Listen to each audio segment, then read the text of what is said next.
ایک بادشاہ کے دربار میں ایک اجنبی نوکری کی طلب کے لیے حاضر ہوا۔ قابلیت پوچھی گئی، کہا سیاسی ہوں۔ بادشاہ کے پاس سیاستدانوں کی بھرمار تھی، اسے خاص گھوڑوں کے استبل کا انچارج بنا لیا۔ چند دن بعد بادشاہ نے اسے اپنے سب سے مہنگے اور عزیز گھوڑے کے متعلق دریافت کیا۔ اس نے کہا نسلی نہیں ہے۔ بادشاہ کو تعجب ہوا۔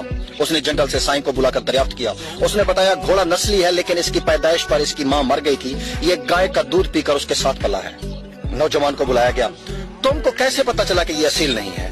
اس نے کہا جب یہ گھاس کھاتا ہے تو گایوں کی طرح سر نیچے کر کے، جبکہ نسلی گھوڑا گھاس منہ میں لے کر سر اٹھا لیتا ہے۔ بادشاہ اس کی فراست سے بہت متاثر ہوا۔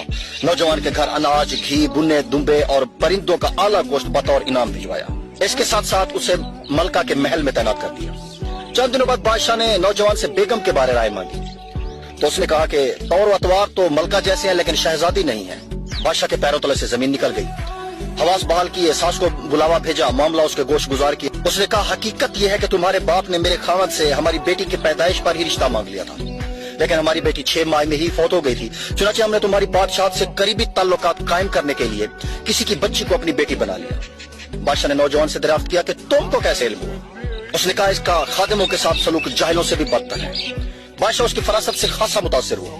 بہت سا اناج، بھیڑ بکریاں بطور انعام دی، ساتھ ہی اسے اپنے دربار میں متعین کر دیا۔ کچھ وقت گزرا، نوجوان کو بلایا، اپنے بارے دریافت کیا۔ نوجوان نے کہا جان کی امان پاؤں تو عرض کروں۔ بادشاہ نے وعدہ کیا۔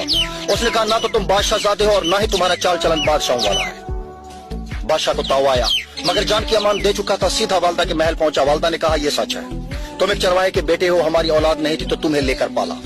بادشاہ نے نوجوان کو بلایا، اس سے پوچھا کہ بتا تجھے کیسے علم ہوا؟ اس نے کہا بادشاہ جب کسی کو انعام و اکرام دیا کرتے ہیں تو ہیرے موتی جواہرات کی شکل میں دیتے ہیں، لیکن آپ بھیڑ بکریاں کھانے پینے کی چیزیں عنایت کرتے ہیں، یہ اسلوب بادشاہ زادے کا نہیں، کسی چرواہے کے بیٹے کا ہی ہو سکتا ہے۔ عادتیں نسلوں کا پتہ دیتی ہیں، عادات، اخلاق اور طرز عمل خون اور نسل دونوں کی پہچان کرا دیتے ہیں۔ کیا آپ سمجھتے ہیں کہ یہ واقعہ ایسا ہی ہے؟ تو کمنٹ میں ضرور بتائیے۔